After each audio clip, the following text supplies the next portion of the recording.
খুলনা সাতক্ষীরা আঞ্চলিক মহাসড়কের বেহাল দশা, 4 বছরেই দেবে গেছে পিচ। ঝুঁকিপূর্ণ চলাচলে বাড়ছে দুর্ঘটনা, ব্যবসায়ীদের দখলে নগরীর ফুটপাত। খুলনায় চোখ রাঙাচ্ছে ডেঙ্গি, 24 ঘন্টায় হাসপাতালে ভর্তি 119, চলতি মৌসুমে মৃত্যু 11 জনের। মশা নিধন ব্যবস্থা না নেয়ায় ক্ষোভ। বৃষ্টি ও জোয়ারের পানিতে ডুবল বাগেরহাট পৌর এলাকা, এলাকাবাসীর ভোগান্তি, নিষ্কাশনের দ্রুত ব্যবস্থা নেওয়ার দাবি ভুক্তভোগীদের।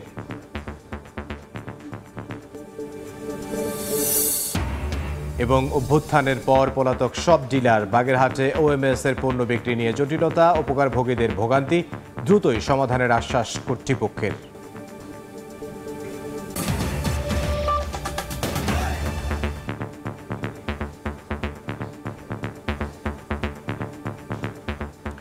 আমন্ত্রণ সময় সংবাদের নিয়মিত আয়োজন বিভাগীয় সময়ে থাকছি সপ্তাহের 7 দিন ভিন্ন ভিন্ন বিভাগের সংবাদ নিয়ে।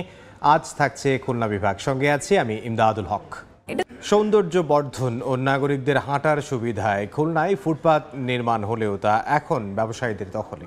বাধ্য হয়ে পথচারীরা ফুটপাত ছেড়ে হাঁটছেন সড়কে। নগরবাসীর অভিযোগ, প্রশাসন ও সিটি কর্পোরেশনের উদাসীনতায় দখল হয়েছে এসব ফুটপাত। আর নামমাত্র উচ্ছেদ অভিযানে সীমাবদ্ধ কর্তৃপক্ষ। আব্দুল হালিমের ছবিতে বেল্লাল হোসেন সজলের প্রতিবেদন।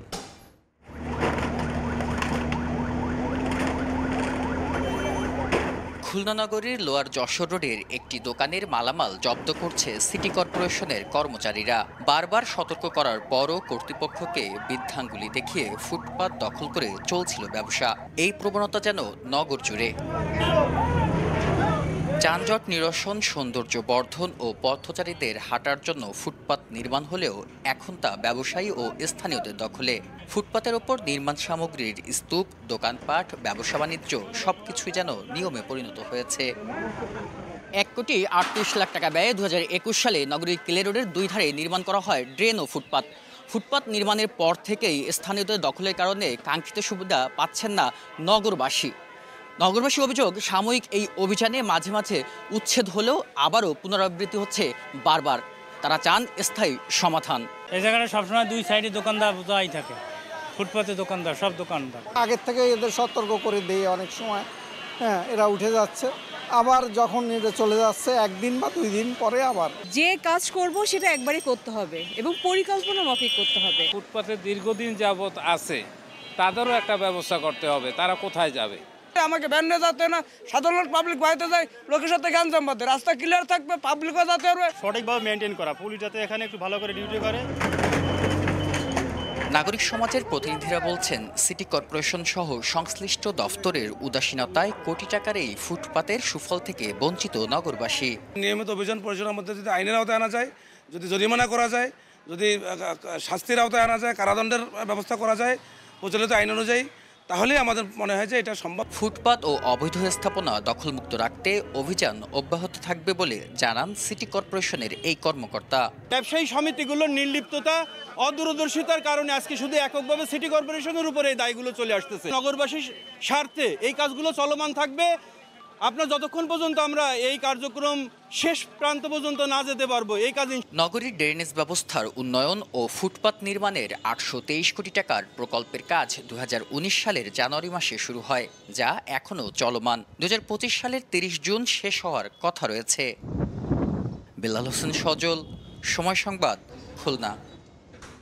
খুলনা অঞ্চলে চোখ রাঙাচ্ছে ডেঙ্গি, গত 24 ঘন্টায় নতুন করে হাসপাতালে ভর্তি 119 জন। খুলনা মহানগরের বিভিন্ন হাসপাতালে বর্তমানে 274 জন ডেঙ্গি রোগী ভর্তি হয়ে চিকিৎসা সেবা নিচ্ছেন। আর চলতি মৌসুমে বিভাগে এ রোগে মারা গেছেন 11 জন। মানুষের সচেতনতার অভাবে মশাবাহিত এ রোগে আক্রান্তের সংখ্যা বাড়ছে বলে জানান চিকিৎসকরা। এদিকে গত কয়েক মাসে রাজনৈতিক অস্থিরতা সহ বিভিন্ন কারণে এখনও মশা নিধনে তেমন কোনো উদ্যোগ নেওয়া হয়নি বলে জানায় স্বাস্থ্য বিভাগ ও সিটি কর্পোরেশন কর্তৃপক্ষ।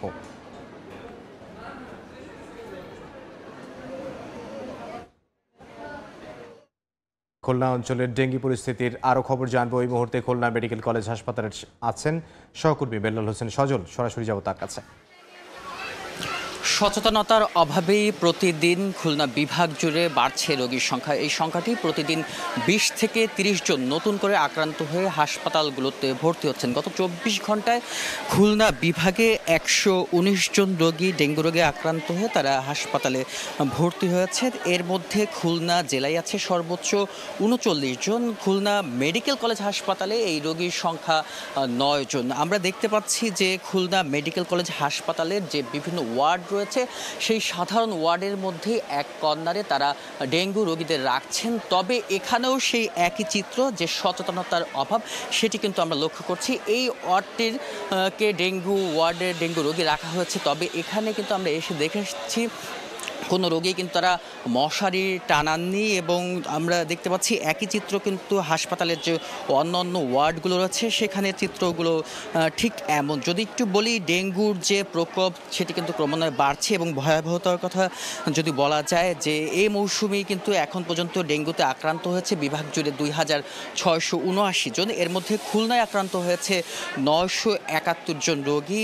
এছাড়া এই মৌসুমেই ডেঙ্গু রোগে আক্রান্ত হয়ে বিভাগ জুড়ে মারা গেছেন 11 জন রোগী, তার মধ্যে খুলনায় রয়েছেন 7 জন রোগী। চিকিৎসকরা যেটি বলছেন, খুলনা মেডিকেল কলেজ হাসপাতাল যেহেতু বিভাগীয় শহরের একটি সর্ববৃহৎ হাসপাতাল, এখানকার যে রোগীগুলো রয়েছে তারা কিন্তু দূর দূরান্ত থেকে আক্রান্ত হয়ে তারা এই খুলনা মেডিকেল কলেজ হাসপাতালে ভর্তি হচ্ছেন, এবং তারা যেটি বলছেন যে রোগীদের কিন্তু আরও বেশি সচেতন হতে হবে। যেহেতু দীর্ঘদিন খুলনায় বৃষ্টি পড়ছিল, বৃষ্টির পানি জমে অনেক জায়গায় কিন্তু ডেঙ্গুর যে লার্ভা সেটি জন্ম নিয়েছে। এর ফলেই কিন্তু ডেঙ্গু রোগের যে আক্রান্তের হার সেটি কিন্তু বাড়ছে। পাশাপাশি খুলনায় যে ডেঙ্গু রোগ আক্রান্তের হার কমানোর জন্য এবং ডেঙ্গু মশা নিধনের জন্য তেমন কোনো কার্যকরী উদ্যোগ এখন পর্যন্ত চোখে পড়েনি। যেহেতু দেশের এই পরিস্থিতিতে খুলনা সিটি কর্পোরেশনের যে ধরনের উদ্যোগ নেওয়ার কথা ছিল, এখানকার যারা রয়েছেন তারা কিন্তু স্থানীয়রা যে অভিযোগটি করছেন যে এখনও সেই ধরনের কার্যকরী পদক্ষেপ কিন্তু দেখা যায়নি। অন্যান্য বছরগুলোতে সিটি কর্পোরেশন ডেঙ্গু নিধনের যে ধরনের মশক নিধন কার্যক্রম চালিয়ে থাকে সেগুলো নেই। তবে আমরা দেখেছি গতকাল খুলনার সিটি কর্পোরেশনের যে নির্বাহী ম্যাজিস্ট্রেটরা রয়েছেন তারা কিন্তু তাদের যে কার্যক্রম সেটি কিন্তু বিভিন্ন এলাকায় পরিষ্কার পরিচ্ছন্নতার যে অভিযান সেটি কিন্তু চালিয়েছেন, এবং বিভিন্ন জায়গায় যারা অপরিচ্ছন্নভাবে ছিলেন তাদেরও কিন্তু জরিমানা করেছেন। বিশেষ করে যদি বলি যে খুলনা বিভাগের মধ্যে খুলনার পরেই কিন্তু আমরা দেখতে পাচ্ছি যে গত 24 ঘন্টায় ঝিনাইদহের অবস্থান, সেখানে ভর্তি হচ্ছেন 21 জন। এর পরবর্তীতে রয়েছে কুষ্টিয়ায় 17 জন এবং যশোরে রয়েছে 13 জন রোগী। সবচেয়ে বলা যায় যে খুলনা জেলার পরেই কিন্তু যশোরে প্রায় 473 জন রোগী ভর্তি হয়েছেন। সব মিলিয়ে বলা যায় যে যশোরেও কিন্তু এখন পর্যন্ত 3 জন রোগী মৃত্যুবরণ করেছে এই ডেঙ্গু রোগে আক্রান্ত হয়ে। এবং ডেঙ্গুর কথা যদি বলা যায় যে এই যে বিভিন্ন স্থানে বাসাবাড়ির পাশেই যে পানি জমে থাকে সেখানেই কিন্তু লার্ভা জমে এই ডেঙ্গু রোগে আক্রান্ত হচ্ছেন। চিকিৎসকরা বারবার বলছেন যে তাদের সচেতনতার প্রয়োজন, এবং সচেতনতার মধ্যে থেকেই কিন্তু এই রোগ দ্রুতই কিন্তু নিয়ন্ত্রণে আনা সম্ভব। তা না হলে কিন্তু রোগের যে পরিসংখ্যান দেখা যাচ্ছে এতে কিন্তু গত বছরের তুলনায় কিন্তু এবছরে ডেঙ্গুর যে আক্রমণের হার সেটি কিন্তু বাড়তে পারে বলে মনে করছেন চিকিৎসকরা। এই ছিল আমার কাছে খুলনা থেকে ডেঙ্গুর প্রকোপের সর্বশেষ সংবাদ। জোয়ার ও বৃষ্টির পানিতে প্লাবিত হয়েছে বাগেরহাটের পৌরসভার নিম্নাঞ্চল। অলিতে গলিতে জলাবদ্ধতার কারণে সাধারণ মানুষের ভোগান্তি বেড়েছে। পৌরবাসীর অভিযোগ, দীর্ঘদিন ধরে এ অবস্থা চলতে থাকলেও সমাধানে এখনও কোনো ব্যবস্থা নেয়নি পৌর কর্তৃপক্ষ। এ কারণে ক্ষুব্ধ স্থানীয়রা শিগগিরই পানি নিষ্কাশনে স্থায়ী ব্যবস্থা নেওয়ার দাবি তাদের।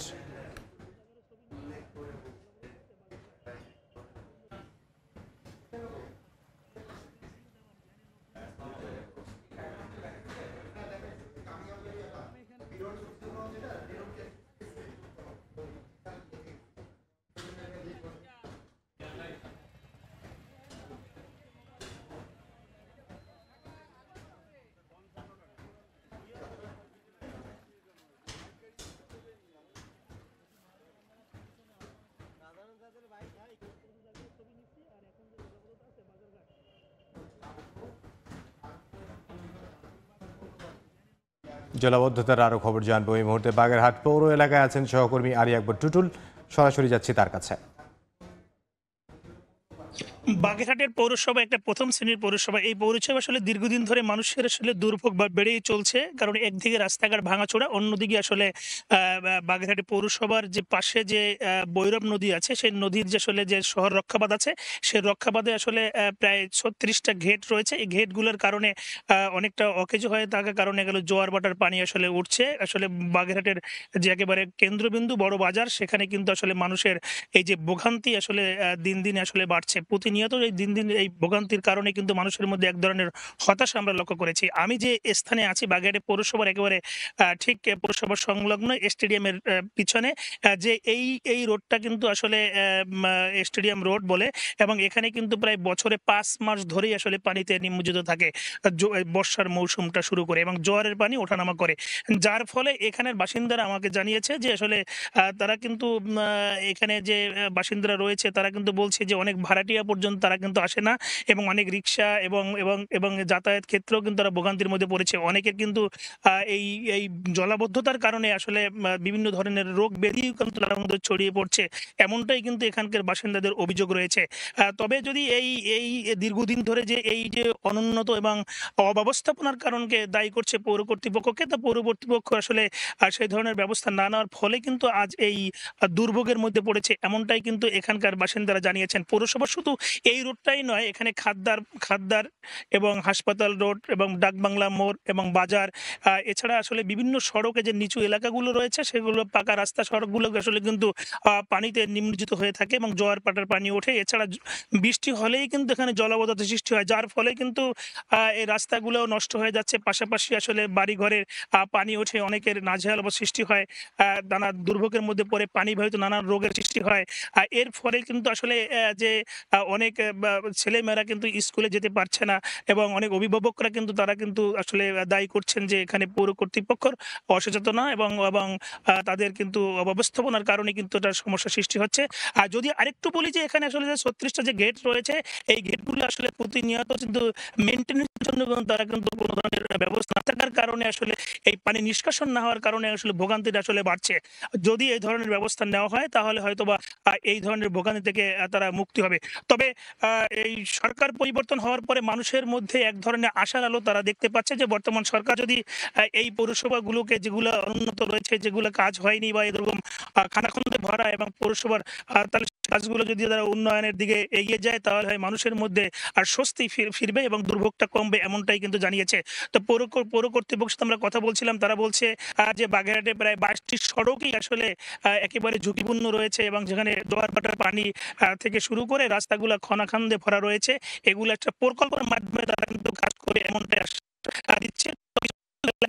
ড্রেনেজের কাজ চলছে, আর সেখানেও কিন্তু আরো দুর্ভোগ আসলে বাড়িয়ে দিচ্ছে। এই কারণে মানুষের মধ্যে যে এই দুর্ভোগ কাটবে এমন তারা কিন্তু হতাশার মধ্যে রয়েছে। এই ছিল আমার কাছে বাগেরহাট পৌরসভা জলাবদ্ধতা নিয়ে আসলে সবশেষ খবর। 5 আগস্ট দেশের রাজনৈতিক পট পরিবর্তনের পর আত্মগোপনে বাগেরহাট খাদ্য বিভাগের বেশিরভাগ ডিলার, এতে ওএমএস এর পণ্য বিক্রি নিয়ে সৃষ্টি হয়েছে জটিলতা। একটি স্থান থেকে বিক্রি করায় ভোগান্তিতে পৌরবাসী, এমনকি চাহিদা অনুযায়ী পণ্যও মিলছে না বলে অভিযোগ উঠেছে। কর্তৃপক্ষ বলছে নতুন নীতিমালা হলেই সমাধান হবে সব সংকটের। আলী আকবর টুটুলের পাঠানো তথ্য, আমিরুল ইসলামের ছবি নিয়ে রিপোর্ট।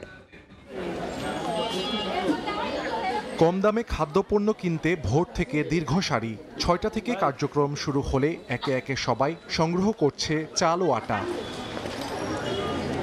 ছাত্র জনতার অভ্যুত্থানের পর আত্মগোপনে চলে যায় বাগেরহাট খাদ্য বিভাগের বেশিরভাগ ডিলার। এ কারণে ওএমএস এর চাল বিতরণ নিয়ে সৃষ্টি হয়েছে জটিলতা। শুধু খাদ্য বিভাগের গোডাউন থেকে খাদ্যপণ্য বিক্রি করায় ভোগান্তিতে পৌরবাসী, এমনকি চাহিদা অনুযায়ী পণ্য মিলছে না বলেও অভিযোগ উঠেছে। শীঘ্রই নতুন ডিলার নিয়োগ দিয়ে প্রতিটি ওয়ার্ডে ওএমএস এর খাদ্যপণ্য বিক্রির দাবি ভোক্তাদের। ভোর 6টায় আইছি আর এখন পর্যন্ত দাঁড়ানি আছে। একটা বাসা কামও করতে পারবো না, আর এই 4:30 হারা দিন যায়। আইজানের সময় আইছি, তাই কম কষ্ট হইতেছে। ওয়ার্ডে দিলে আমাকে এত সময় লাগবে না, আমরা অল্প সময়ের ভিতর 10টা 11টার ভিতর আমরা বাসায় চলে যেতে পারি, খরচটাও কম। আসতে যেতে একটা সময়ের প্রয়োজন আছে, খরচের প্রয়োজন আছে। জনবল কম, এত মানুষকে একসাথে দেয়া তো প্রতিদিনই আমার এই কাজটা করতে হইতে সমাধান হোক। আসলে এইভাবে আমরা কন্টিনিউ করতে পারবো না বেশি দিন, আমাদের অলরেডি অনেক স্টাফ অসুস্থ। তবে শীঘ্রই সংকট সমাধানের আশ্বাস খাদ্য বিভাগের। ওএমএস নীতিমালা সেটা প্রস্তুতির একদমই শেষ পর্যায়ে আছে, এটা আমরা পেয়ে গেলেই আমরা নতুন ডিলার নিয়োগের হাতে নিতে পারবো এই কার্যক্রম।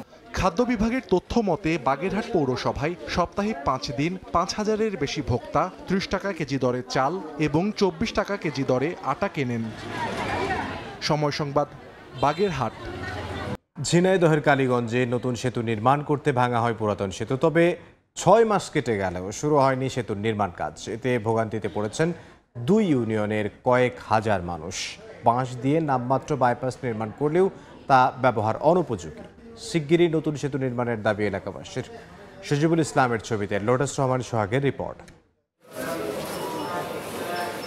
নতুন সেতু নির্মাণে ভাঙা হয়েছে পুরাতন সেতু। জরুরি চলাচলের জন্য পাশেই বাঁশ দিয়ে একটি সাঁকো তৈরি করা হলেও তাও জরাজীর্ণ। ঝিনাইদহের কালীগঞ্জ উপজেলার কোলা বাজারের মাঝামাঝি বেগবতী নদীর ওপর পুরাতন সেতু ভাঙা হয় 6 মাস আগে, অথচ এখনো শুরু হয়নি নতুন সেতুর কাজ। স্থানীয়দের অভিযোগ, নদী পার হওয়ার জন্য বাঁশের সাঁকো দিয়ে শুধু মোটরসাইকেল, বাইসাইকেল ও পায়ে হেঁটে পার হওয়া যায়। বৃষ্টি হলে তাও বন্ধ হয়ে যায়। এ কারণে এলাকার অর্ধশত গ্রামের কৃষিপণ্য পরিবহন করতে হয় অন্তত 10 কিলোমিটার ঘুরে। ব্রিজ ভাঙাতে কোনো মালামাল নিতে পারছি না, আমরা খুব কষ্টে আছি। ব্যবসা বাণিজ্য খুব ক্ষতি হচ্ছে। এই যখন কাটার পাত দিয়ে আমরা তো গাড়ি তো নিতে পারছি না, গাং পার করে মাথায় করে নিয়ে যেতে হচ্ছে। একটু পানি হইলেই দেখা যাচ্ছে ব্রিজ তলায় যায়। 10 কিলো 12 কিলো দূর দিয়ে যাইতে হয় স্কুলে, মানে আমরা খুব ভোগান্তিতে পড়ি। এর ব্রিজটা থেকে যাইতো, পরে ব্রিজ আবার করলি পাইতো। খুবই দুর্ভোগ, দুর্দশা, কষ্টের অবস্থার ভিতরে বসবাস আমরা করছি। হেঁটে খাওয়া লোক এগার জন্য সবচেয়ে ভালো হয় আর কি, যত তাড়াতাড়ি ব্রিজটা হোক। তবে শীঘ্রই কাজ শুরুর আশ্বাস এলজিইডির। ঠিকাদারকে নির্দেশ দিয়েছি দ্রুত এটা ভালোভাবে যাতে নির্মাণ করে, যাতে যান চলাচল স্বাভাবিক হয় এবং মানুষের ভোগান্তি যাতে লাঘব হয়। উইকেয়ার প্রকল্পের আওতায় কোলা বাজারের নতুন সেতুর দৈর্ঘ্য 44 মিটার। সময় সংবাদ, ঝিনাইদহ। দেশের রাজনৈতিক পট পরিবর্তনে বেনাপোল বন্দর দিয়ে কমেছে আমদানি রফতানি। বন্দর কর্তৃপক্ষের তথ্য মতে নিরাপত্তাজনিত কারণ দেখিয়ে 19 সেপ্টেম্বর থেকে রেলপথে বন্ধ ছিল আমদানি বাণিজ্য। ব্যবসায়ীদের দাবির মুখে 41 দিন পর রেলে বাণিজ্য শুরু হলেও ট্রাক, চেসিস ও মোটর গাড়ি ছাড়া অন্য কোনো পণ্য আমদানি হচ্ছে না। কমেছে সড়ক পথের বাণিজ্য। এদিকে ভারতীয় দূতাবাসের ভিসা জটিলতা ও পেট্রাপোল বন্দরের ইমিগ্রেশন ভোগান্তির কারণে এ পথে যাত্রী যাতায়াত কমে দাঁড়িয়েছে অর্ধেকের নিচে।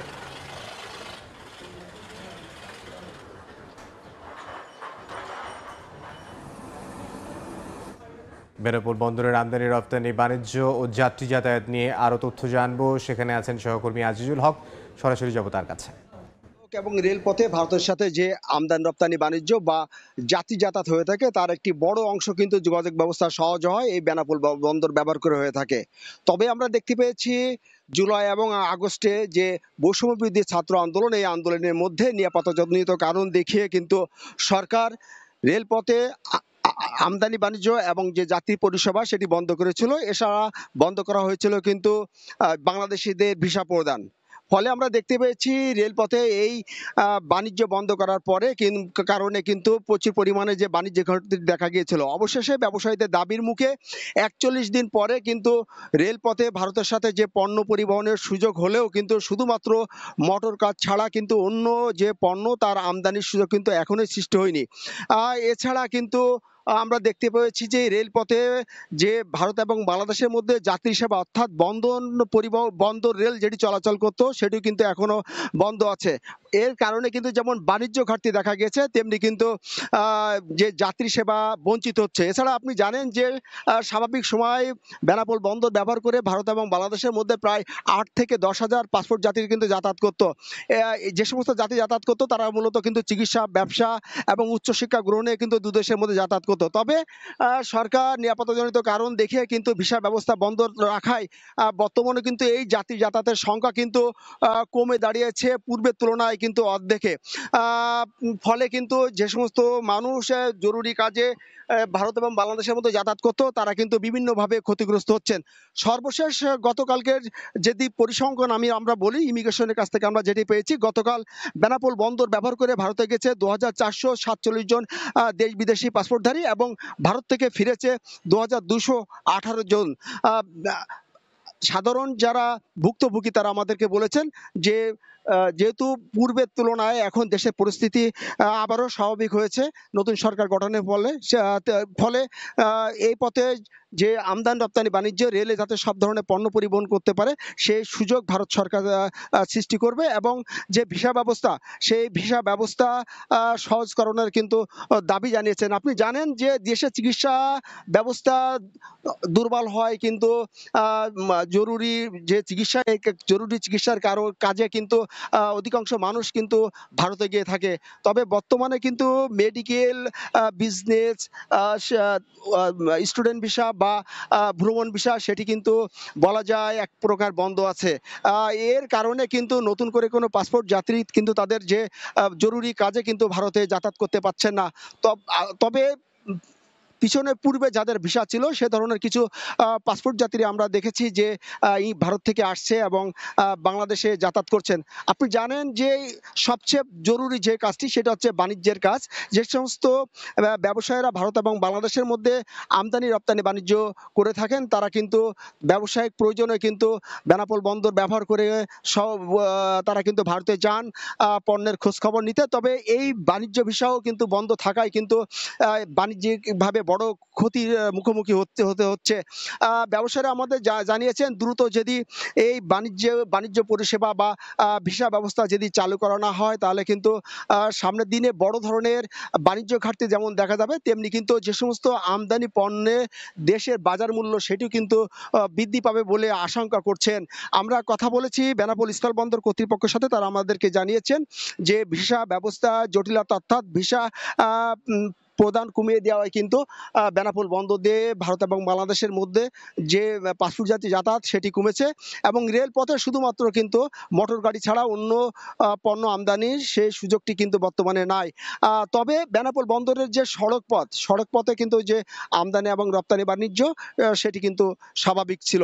তো এই ছিল বেনাপোল স্থলবন্দর থেকে যে রেলপথে 41 দিন পর পণ্য পরিবহনের সুযোগ হলেও সব ধরনের পণ্য পরিবহনের সুযোগ মিলছে না এবং ভিসা প্রদান বন্ধ থাকায় চিকিৎসা, ব্যবসা বা শিক্ষা গ্রহণের কাজে যারা ভারত এবং বাংলাদেশের মধ্যে যাতায়াত করতেন তারাও বিভিন্নভাবে ক্ষতিগ্রস্ত ছিলেন।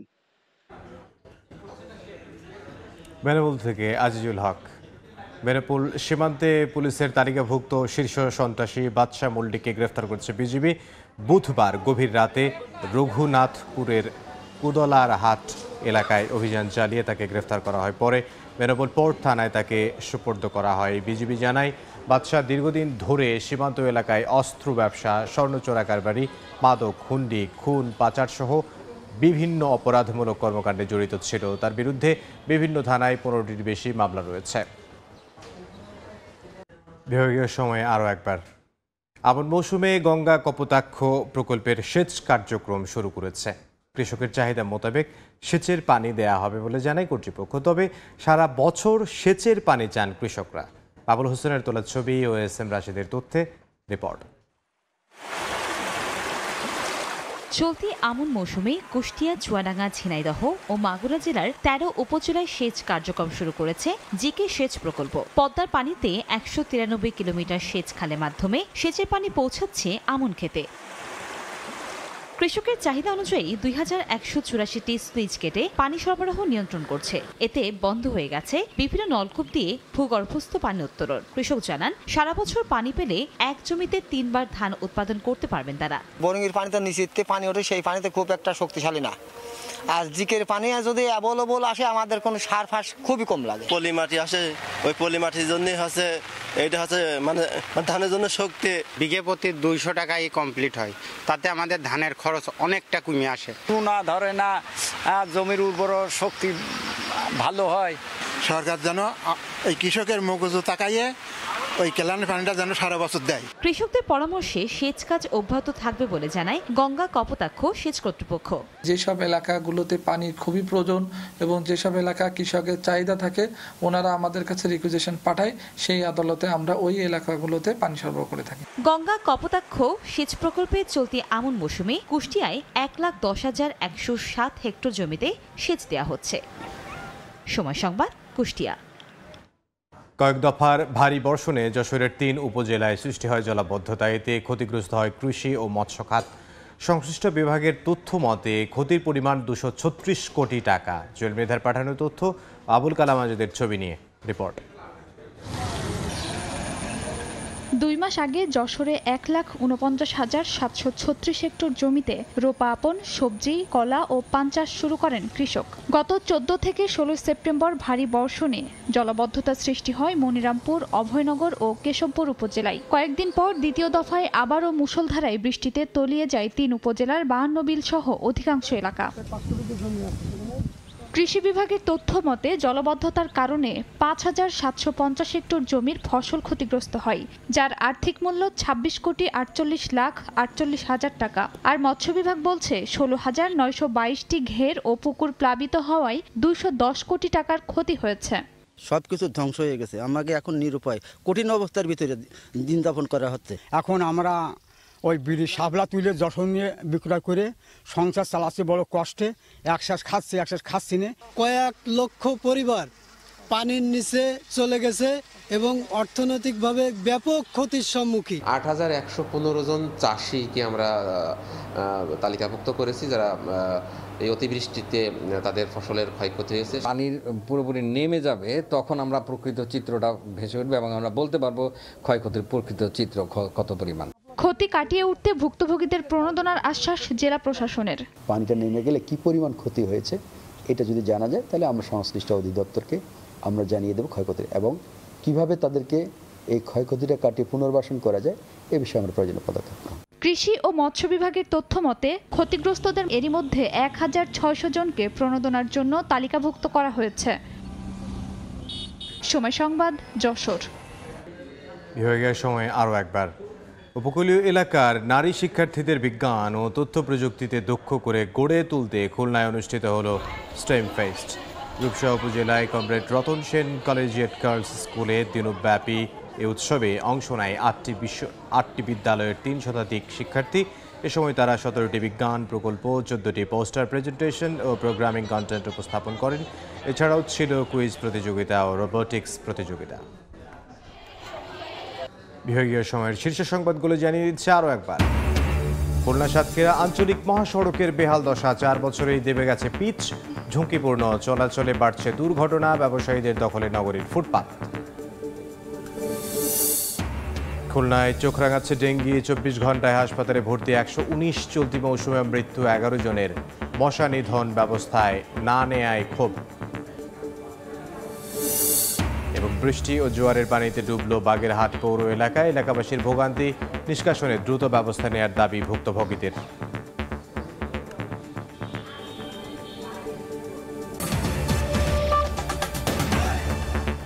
এ ছিল বিভাগীয় সময়। আগামীকাল থাকবো ঢাকা বিভাগের আয়োজন নিয়ে, সঙ্গে থাকুন সময়।